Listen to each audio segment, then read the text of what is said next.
P4, but we saw you fighting the car a bit as well, so how did that one pan out for you? A bit, yeah. I mean, I think we're in a reasonable place for sure. I feel like I got up to speed very quickly, actually. I was quite surprised. My first lap was pretty good, and the second lap was a good step, so... yeah, I felt like I found the limit quickly, but there was the limit, I found the limit quite quickly, which is just holding us back a bit. Not that it was a bad day, but normally we're very good on a Friday and then everyone catches up on Saturday. We're already a little bit behind, so we have definitely some work to do tonight. And we saw you out there on the pit wall in FP1. How tough was it sitting out that first session at this stage of the season? It's quite nice, yeah. What are you focusing on when you're out there? When I'm up there? Yeah. Honestly. Well, there's no onboards either this morning, so there wasn't a lot to look at. Of course, you look at the data and things, but you just try and get the general understanding of the grip, the feeling of the car, things like that. But there's only so much you can really take from just looking at a screen. Lando Norris spoke with honesty and intensity after a tense FP2 in Mexico City. McLaren's MCL39 didn't look perfect on paper, but Norris once again proved he is the thinking driver's racer. Fourth in qualifying pace, yet first in race simulations. That's the stat that changes everything. What Norris said afterwards shows why he's the calmest mind and sharpest weapon in McLaren's title fight. From the very first laps, it was clear that Norris wasn't easing himself in. His outlaps were cleaner than most drivers' flying laps. McLaren had warned him that the track would feel slippery, that the balance would shift dramatically through the long S's of Sector 2. Instead of complaining, he used it. He played with the car's rhythm, exploring the limits like a chess grandmaster learning a new board. You could hear the precision in his voice over the radio brief, clipped, decisive. Rear's sliding mid-corner, front's fine. No drama, no noise. Just data. That's the modern Norris, analytical, composed, and relentless in pursuit of the perfect balance. The unique challenge of Mexico's altitude adds an invisible layer of difficulty. The air's thinness robs the cars of roughly a quarter of their downforce. That means braking zones feel longer, corner speeds feel higher, and the tires suffer twice as much. Yet while others were fighting understeer and sliding wide, Norris looked fluid. He was adjusting mid-corner, using the rear of the MCL39 to rotate instead of fighting it. Engineers watching from the McLaren pit wall noted something remarkable. His corrections were small, precise, almost surgical. It's the sort of technical control that doesn't show on TV but leaves the garage in quiet awe. This was a driver not surviving the altitude but mastering it. By the midpoint of the session, the timesheets began to tell a story that numbers alone could never explain. Norris was fourth fastest, just a quarter of a second off Verstappen, but the telemetry said more.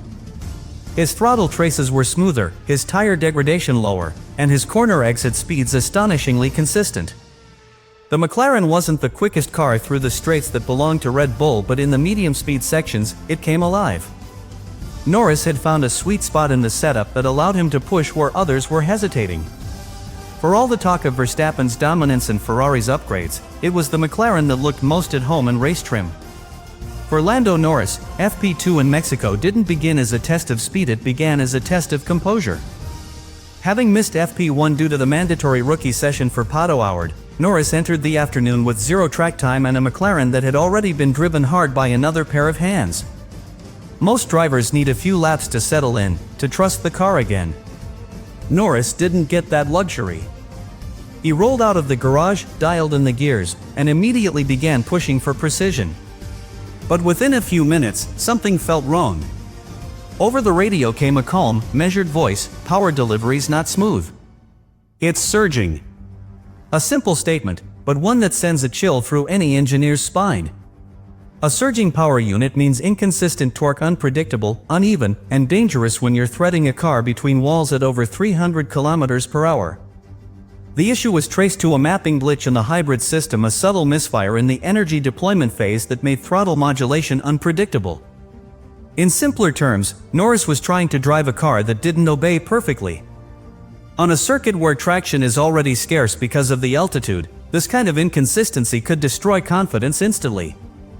But Norris handled it like a veteran. There was no panic, no frustration in his tone, just clinical precision, where the problem appeared, what corner it affected, and how severe it felt.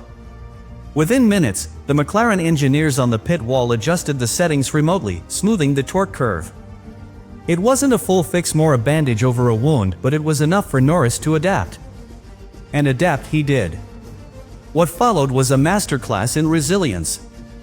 Most drivers, after a technical issue, take several laps to regain rhythm. Norris went quicker. He recalibrated his inputs, softened his throttle use through the mid-speed corners, and began to rebuild the confidence that makes a driver truly fast. He has this unique ability, one McLaren insider said later, to treat problems like puzzles.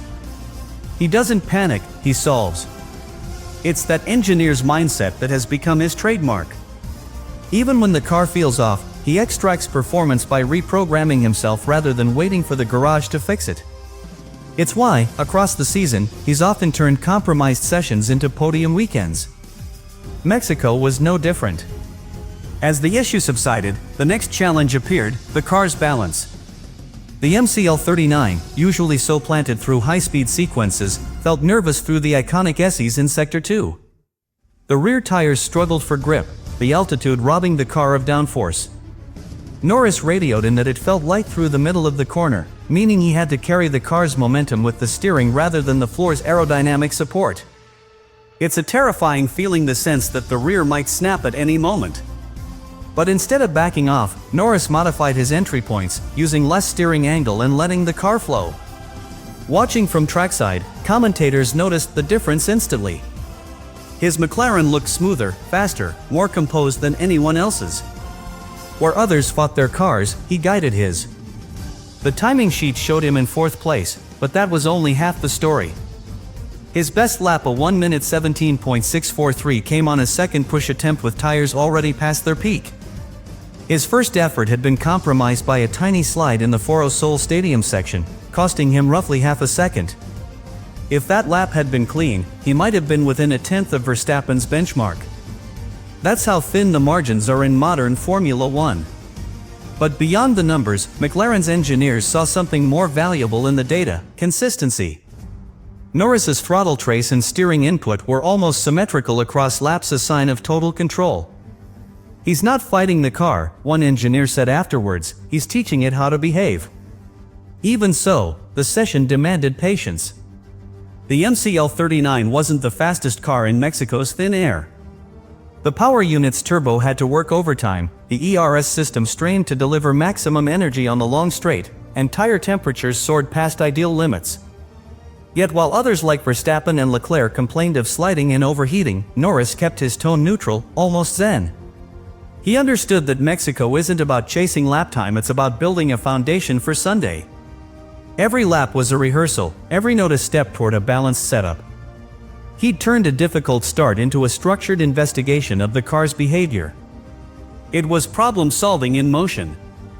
Once the early turbulence of FP2 settled, Lando Norris turned the session into a masterclass of controlled experimentation. Every lap became an engineering conversation, every input deliberate. McLaren had arrived in Mexico with a car trimmed for efficiency rather than maximum downforce, betting that lower drag would pay dividends on the long main straight.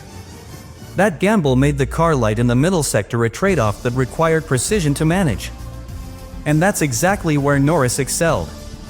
While others muscled their cars through the high-speed S's, fighting slides and snappy rear ends, he looked fluid, almost effortless.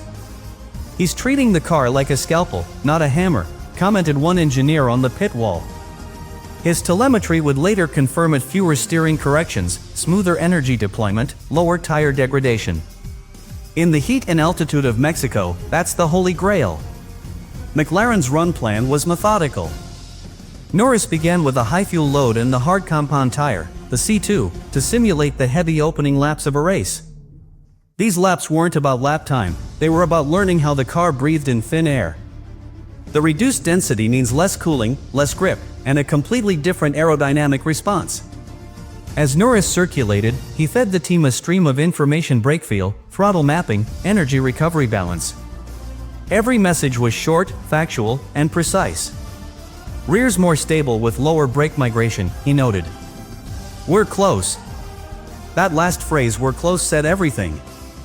He wasn't hunting for a miracle, he was sculpting the setup inch by inch, building rhythm through reasoning. The next phase of the program revealed the true quality of his driving. Switching to the soft tires, Norris prepared for a qualifying simulation, 2 flying laps, 1 cooling lap in between. His first attempt was compromised by a slight mistake in the stadium section, where the rear of the car snapped just enough to force a correction. He still finished the lap within 4/10 of Verstappen's best time. On the second run, with the tires already past their prime, he delivered the 4th fastest time of the session, 1 minute 17.643. What impressed the engineers wasn't the position, but the efficiency. His delta between first and second sectors was near perfect, and his energy deployment strategy maximized top speed without losing traction on exit. In plain terms, Norris was doing more with less. It's often said that great drivers see patterns in data before engineers do, and FP2 was a perfect example. As McLaren reviewed live telemetry, they noticed Norris running slightly different lines in the high-speed corners compared to other top drivers. While Verstappen and Leclerc braked later and tried to muscle the car through, Norris widened his entries, sacrificing a few kilometers per hour on turn-in to gain a straighter, cleaner exit. The reward? Better traction, less sliding, and lower tire surface temperature, exactly what's needed at 2,000 meters above sea level. That's not luck. That's mechanical empathy at work. It's the same intuition that once defined drivers like Prost and Button, a rare ability to feel the car's limits not through aggression, but through precision. But the real story of FP2 came in the long-run simulations. Once the soft tire qualifying runs were complete, McLaren sent Norris out for a 15-lap stint designed to replicate race conditions. This is where he truly dominated. Lap after lap, he ran in the low 1 minute 21s, sometimes even dipping into the 20s, while others faded into mid-22s or worse. His consistency was startling. Tire wear was minimal, his pace didn't drop, and his feedback grew sharper. "Tires are holding," he radioed calmly. "Rear still in window." It's the kind of radio message that gives engineers confidence because it means the driver isn't reacting emotionally, he's monitoring trends. And in that moment, Norris wasn't just driving, he was running a test lab on wheels.